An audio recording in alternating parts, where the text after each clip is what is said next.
Baik, assalamualaikum warahmatullahi wabarakatuh. Alhamdulillahirrahmanirrahim. Bersyukur pada Allah Subhanahu wa Ta'ala kita masih bisa belajar kembali bareng-bareng ya untuk meningkatkan kompetensi diri. Video ini adalah lanjutan dari UD Sejuk Indonesia untuk bagian laporan keuangan. Kemarin sudah kita bahas sampai di sini ya. Silahkan cek di deskripsi yang belum menyimak. Sekarang kita mulai menyusun laporan laba rugi ya. Laba rugi ini diambil datanya dari kelompok akun pendapatan dan beban dari sini nanti ya. Dari sini sampai ke bawah-bawah. Jadi membandingkan antara pendapatan dengan beban. Jika lebih besar pendapatan berarti laba, jika lebih besar beban berarti rugi ya. Jadi hanya dua komponen saja, komponen pendapatan dan komponen beban. Kalau di worksheet diambil dari sini. Dari komponen ini ya. Dari kolom yang di sebelah sini. Di sini aja. Baik, kita mulai dari pertama sales ya. Sales. Ini kita ambil datanya dari sebelah sini ya. Salesnya dari sini. Ini ya. 2 miliar sekian-sekian. Kemudian pendapatan lainnya tambah juga. Sales return ini mengurangi. Sales diskon tidak ada, kemudian free collected ya. Ya 1 2. Ini yang nambah pendapatan ya, free collected dan sales. Kemudian kita hitung totalnya untuk pendapatannya adalah 2 miliar 099.101.101 ya. Ini kurang ini tambah ini. Terus kita kurangi dengan COGS. COGS-nya ambil dari sini. Ini dia. 1.155.900. 2.099 dikurangi 155 ya, menjadi pendapatan kotor ya. Pendapatan kotor. Kenapa pendapatan kotor? Karena belum dikurangi dengan beban. Oke. Ini untuk pendapatan selesai ya. Nanti di bawah ada lagi pendapatan non operasional. Jadi ini untuk khusus yang operasional. Kemudian kita kurangi dengan beban. Beban-bebannya fragment diambil dari sini ya, ini. Di sini ke bawah-bawah. Terus kita pindahkan semuanya. Angkanya dari mana? Angkanya dari sini. Nah, dari sini nih. Dari sini semua kita pindahkan ke kolom laba rugi di sini. Oke. Fragment, kemudian advertising expense, telepon ya 11.400.000, office supplies expense, debit expense ya, depreciation expense ya. Nih sampai sini. Kemudian 16 nanti insurance, rent expense, kemudian wage salary expense sampai ke bawah ya. Jadi kita masukkan semuanya. Insurance expense, kemudian rent expense, wage and salaries expense, maintenance ya, kita masukkan juga maintenance 9.950.000. Kemudian nanti other operating expense. Oke. Semuanya itu masukkan ya. Sampai di sebelah sini. Nah, ini untuk revenue dan nilainya ini nanti kita bedakan karena ini beda akun ya. Ini kan kelompok beban operasional. Yang 8 ini pendapatan lain-lain. Jadi nanti kita tulis di bawah sendiri. Nah, kemudian kita jumlahkan dulu seluruh beban. Nilainya adalah 189.025 ya. Total beban operasional. Kemudian gross profit dikurangi dengan total operasional ya. Ini dikurangi dengan ini. Hasilnya 754.175.875. Oke ya. Terus kita tambah dengan yang ini tadi, yang ini 1, 2, 3, nambah interest revenue, kurangi dengan interest expense dan bank service charge ya, kurangin 2. Jadi kita pindahkan dulu ke sini, interest revenue 58, kemudian interest expense 24, mengurangi ya. Nah, ini nambah, yang 2 ngurangin. Totalnya menjadi 25.100 ya. Nah, 25.100 ini beban ini dikurangkan atau 754 operating profit ini dikurangi dengan beban di luar usaha ini ya. Sehingga menjadi 729075 menjadi laba sebelum pajak ini ya, laba sebelum pajak. Terus kita kurangkan dengan pajak. Pajaknya berapa? Pajaknya ini sudah kita hitung di sini dan di adjustment kemarin ya. Pajaknya 7.840.500 ya. 729 kurangin 7.840.500 ya. Menjadi earning after tax ya. Nilainya 721.235.375 ya, teman-teman. Ini adalah hasil dari laba rugi ya. Sekali lagi diulang dari awal ya, seperti ini. Dari sales, kemudian sales return ngurangin, ini enggak ada. Pendapatan juga ini selain ini. Pre-collected, gross profit, kurangin beban-beban ya. Sampai muncul earning after tax. Ini jumlahnya sama, harus sama dengan sini ya. 721.235.375 ya. Dari kolom di sini. Demikian untuk yang laba rugi. Kita lanjutkan ke ekuitas, laporan ekuitas ya. Ini adalah ekuitas awal per 1 Desember. Kemudian ditambah laba setelah pajak dikurangi prive. Ini datanya kita bisa ambil dari neraca awal ya. Deva Capital 922650. Kemudian earning after tax-nya ini kita ambil dari laporan laba rugi, ini dia ya, dikurangin dengan prive atau drawing. Drawingnya nilainya adalah dari sini aja ya, drawingnya 25400. Ini saya ganti Deva drawing. Oke ya, sehingga jumlah ekuitas per 31 Desember ya. Ini yang awal.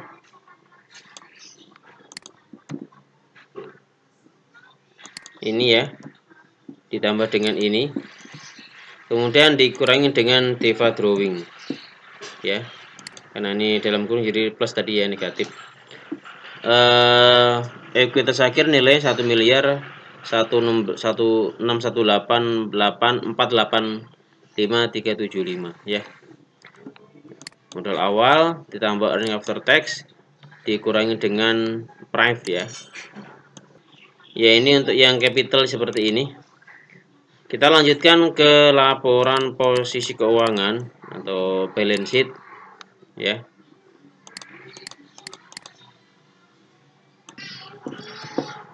Laporan posisi keuangan.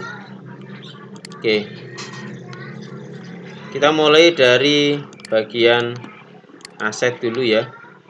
Jadi laporan posisi keuangan ini menyajikan jumlah aset, hutang dan modal dalam satu periode ya.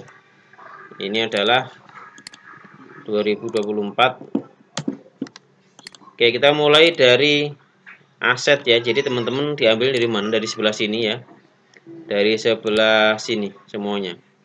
Ini yang tadi itu balance sheet sampai sini semua kita ambil ya. Oke, kita mulai dari atas ya. Dari sini cash in bank.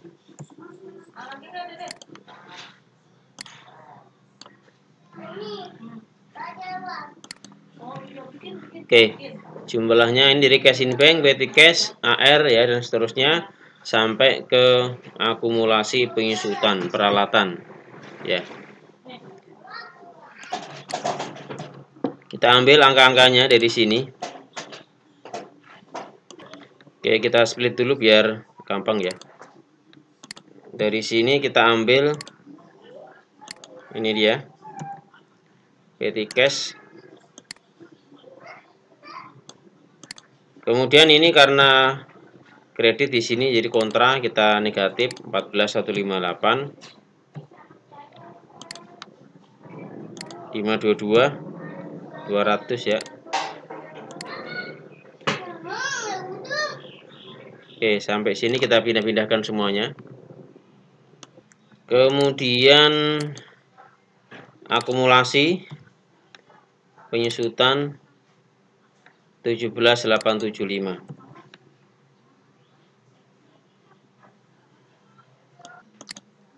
Ini biar kita bedakan antara aset lancar dan tidak lancar. Tuh.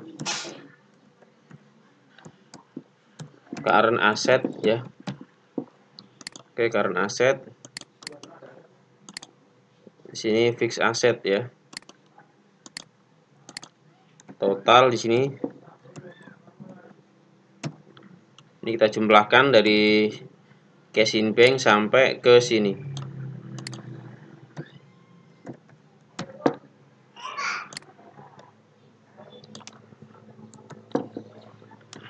Total current assetnya adalah 2558 sekian ya. Kemudian aset tidak lancarnya, ini berarti fixed asset.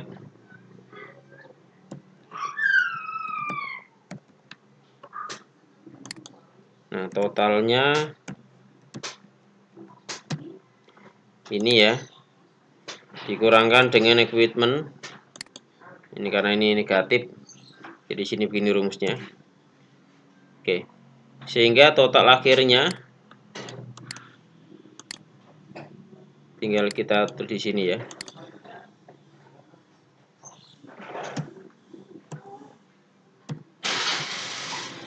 Hmm.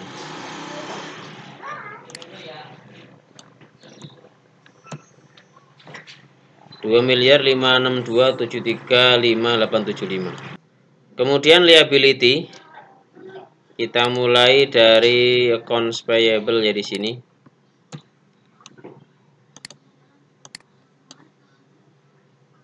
Oke. Baik, kita samakan ya current liability biar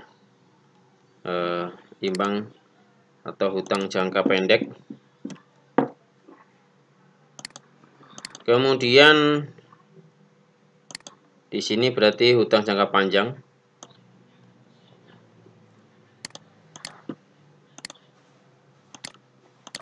Kemudian untuk yang jangka pendek ini sampai di sini ya PP outcome walaupun nggak saldonya.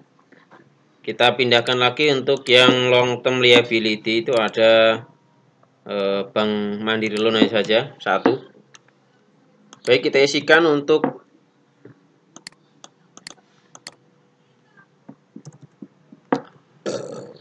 accounts payable dari sebelah sini ya.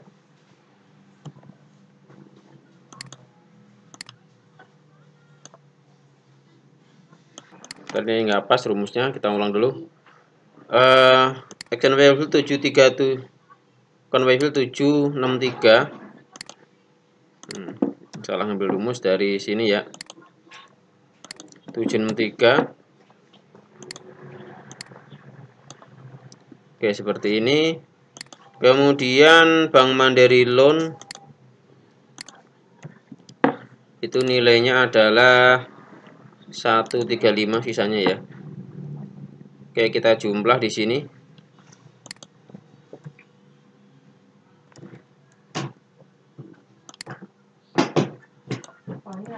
Di depan 809. Nah, di sini 135. Kita jumlahkan ya. Ini ke sini. Oh, tinggal ditambahkan dengan ekuitas ya. Ekuitasnya DEVA capital ya. DEVA capitalnya kita ambil dari sini ya.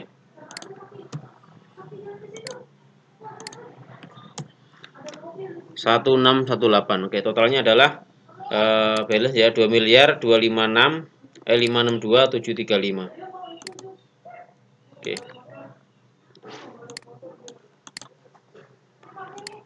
Ini adalah untuk laporan posisi keuangan teman-teman ya. Silakan jika ada yang mau ditanyakan bisa di komentar. Oke, laporan posisi keuangan selesai per 31 Desember 2024 ya. Kita masuk ke laporan cash flow. Kemudian untuk yang cash flow statement ya, soalnya ini suruh menggunakan metode langsung ya. Dan di soal hanya disajikan data jurnal ya, dari kas masuk, kas keluar, dan lengkap dan lain-lainnya. Jadi di sini kita hanya mengambil data dari jurnal yang disediakan di soal. Jadi kita akan bedakan arus kas dari 3 hal ya, yaitu arus kas yang berasal dari operasi, investasi, dan juga yang berasal dari pendanaan. Jadi 3 saja teman-teman. Bedanya dari mana? Operasi ini arus kas yang berkaitan dengan operasional rutin, contoh penjualan, pembelian, gaji, ya, listrik dan lain-lainnya. Pokoknya rutin aja di perusahaan. Nah, jadi kas itu ke sini kepake untuk apa? Kalau nambah dari mana? Nambahnya ya dari penjualan, penerimaan piutang seperti itu. Kalau nambahnya dari misalkan dari utang bank, nanti ke sini larinya, yaitu aktivitas pendanaan. Jadi di sini adalah nambah kas atau berkurang kas terkait dengan aktivitas di luar perusahaan ya. Misal pinjam bank, misal pinjam dari perusahaan atau pemilik ya, nambah modal itu ke sini semuanya. Ya, atau bayar dividen atau bayar utang bank ke sini. Pokoknya yang berkaitan dengan plus minusnya kas tapi dengan pendanaan di luar perusahaan ya, misal bank ke sini. Nah, kalau yang di sini yang tadi yang di dalam perusahaan rutin, penjualan, pembelian, bayar utang, bayar dapat piutang seperti itu. Untuk yang arus kas investasi itu misalkan kasnya berkurang untuk ngebeli tanah misalkan. Jadi investasi ya. Dimana ini tidak rutin seperti di sini, bukan operasional rutin ya.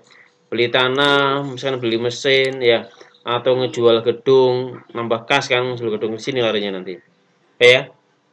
Oke. Ini datanya karena soalnya hanya ada data bukan tahun lalu ya, jadi kita tidak membandingkan 2 tahun, kita hanya melihat berdasarkan soal, yaitu diambil datanya dari jurnal ya, seperti ini. Oke, kita langsung masuk yang pertama. Ada yang nambah, ada yang kurang ya. Kita mulai yang nambah dulu. Penerimaan. Yang pertama penerimaan penjualan tunai. Dari sini ya. Nih. 22755. Oke, yang kedua penerimaan piutang. Pembayaran piutang dagang ya. Nilainya itu adalah ini ya, 377.180. Jadi di sini kita tambah saja karena kas yang ditambah ini, tambah ini. Ya, totalnya 377.180. Oke, 2 ya. Kemudian kita cek dari lainnya. Ini nggak mungkin ya, dari sini nggak ada penerimaan kas, jadi hanya kas, hanya 2 saja penerimaannya. Ini petty cash nggak mungkin juga ya. Hanya untuk dari pelanggan tunai dan dari pembayaran piutang oleh pelanggan. Yang kedua adalah pembayaran, berarti pengurangan ya. Kita langsung masuk pembayaran.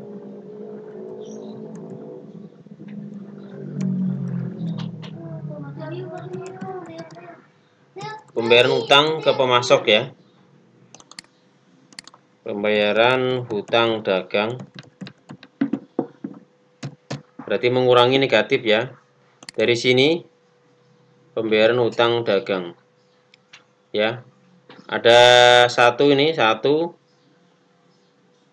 Oke, satu aja teman-teman ya. Hanya yang ke Raska Berkas saja, lainnya nggak ada. 60.606. Oke. Yang kedua pembayaran untuk ini ke pinjaman ini nanti ke pendanaan ya. Jadi 1, 2, 3. Berikutnya pembayaran gaji ini ya. Gaji karyawan. Ngurangin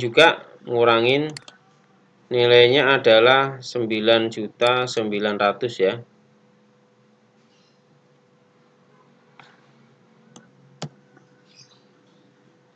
Terus tadi bawahnya ada lagi.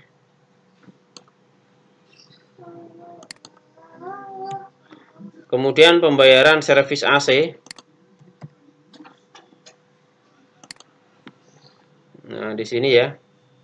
nilainya 1.470.000. Kemudian untuk yang ini nggak kita masukkan pengisian kas kecil. Memang sih ngeluarin kas, tapi dia nggak ngurang, hanya memindahkan saja dari kas besar ke PT Cash, jadi nggak kita hitung. Yang itu nanti yang bagian sini ya.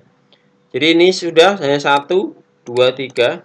Ini nanti untuk kependanaan. Oke, cek di berikutnya di PT Cash biasanya ada 2 ya, bayar listrik dan juga perlengkapan kantor yang bersumber dari PT Cash. Nah,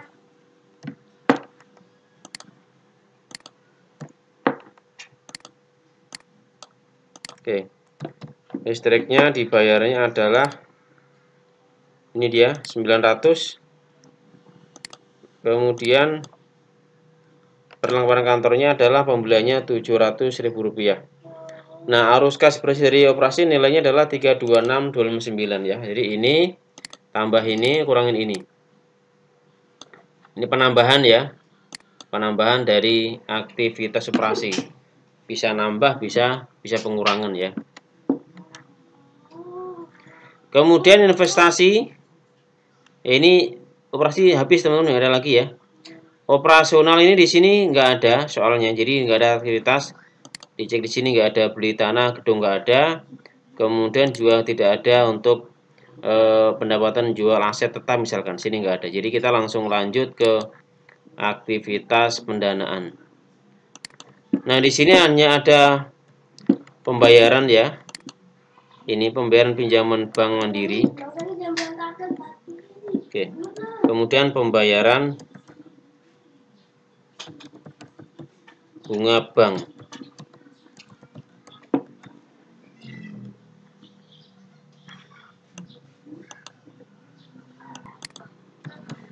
Ini ngurangin ya.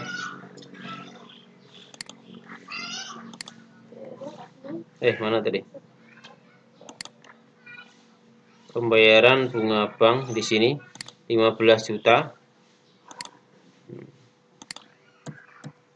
Nilainya 15 juta. Terus untuk bunga bank 1.500.000 ya. Kita ambil dari sini. Ini 500, ini 15. Totalnya 16 juta rupiah. Ya, kita rinci di sini. Oke. Arus kas bersih dari operasi adalah minus 16.500.000. Sehingga penambahan kasnya adalah ini positif ya, 326 dikurangi 16.500.000 ketemu 309. Oke. Saldo kas per 1 Desember ini kita masukkan dulu. Teman-teman bisa cek dari sini ya, biar lebih lama. Coba lihat, kasnya adalah ini ditambah dengan petty cash karena 2 kan. Oke, seperti ini. Sehingga saldo kas per 31 adalah 309 ditambah dengan ini. Oke. Ini ditambah dengan ini. Oke. 1.145.819. Coba kita cek ya. Kita cek, mari cek dulu, cek di sini. Harusnya sama dengan yang di sini ya.